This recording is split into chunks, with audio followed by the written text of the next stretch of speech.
রাধে রাধে। সবাই কেমন আছো? আজকে আবার আরেকটা সানডে। আমার প্রত্যেক রোববার করেই মনে হয় যে বিশেষ কিছু টপিকের উপর কথা বলি। তো এতদিন আমার চলছিল হনুমান চালিসা, কারণ আমি একদম উপোস না, মানে নিরামিষ খেয়ে আমার ওই ত্রিধারা অ্যাক্টিভেশন, যে আমার ক্রিস্টাল রিচার্জের প্রসেসটা চলছিল, ওটা আমি করছিলাম এতদিন ধরে। তো আমার আজকে নিরামিষের যে প্রসিডিওরটা সেটা বন্ধ হলো, মানে আজকের থেকে আমি আবার আমিষ খাওয়া স্টার্ট করলাম। তো এই জন্য বলছি কথাগুলো, কারণ হনুমান চালিসা পড়লে তার যে একটা বেনিফিট আছে সেটা আমরা জানতাম, এবং অনেক কিছু অনুভবও করেছি ঠাকুরের কৃপায়, রাধা মাধবের কৃপায়। এবং কি কি অনুভব করেছি সেইগুলো সব হয়তো আমি সোশ্যাল মিডিয়াতে বলতে পারবো না, কারণ এগুলো সবসময় বলা যায় না, বলা উচিতও না, যে কারণে আমি বলতে পারবো না।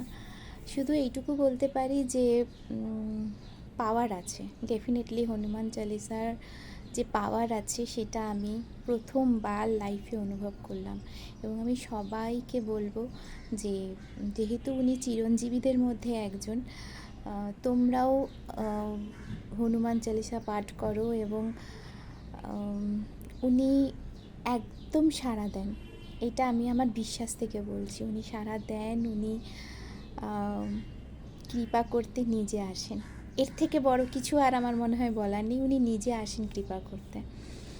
তো ভালোই হয়েছে যে আমার উদ্দেশ্য ছিল উপোস থেকে, মানে হনুমান চালিসাটা পাঠ করার উদ্দেশ্য ছিল কি হনুমান জয়ন্তী পর্যন্ত আমি এটা করব আমার ক্রিস্টাল রিচার্জের জন্য।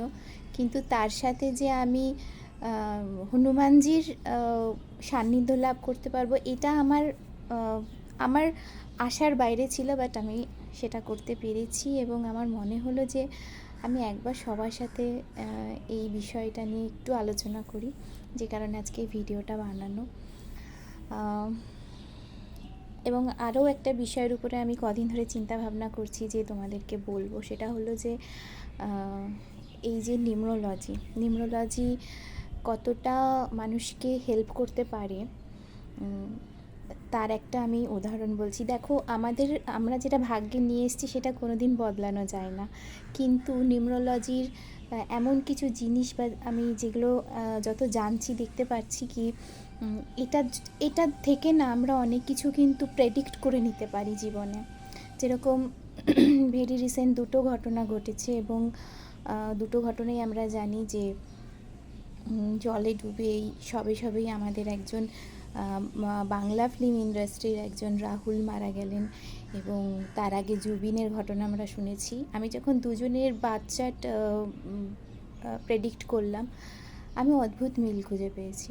এই বিষয়ের উপরে আমি অবশ্যই তোমাদেরকে একটা ভিডিও বানিয়ে দেব, এবং তার আগে নিউমরোলজির টোটাল হিস্ট্রি এবং বেসিকটা আমি তোমাদের অবশ্যই শেয়ার করব, যাতে তোমরা অন্তত বিশ্বাস করতে পারো যে হ্যাঁ, নিউমরোলজি অ্যাকচুয়ালিতে কাজ করে এবং এটা কতটা পাওয়ারফুল।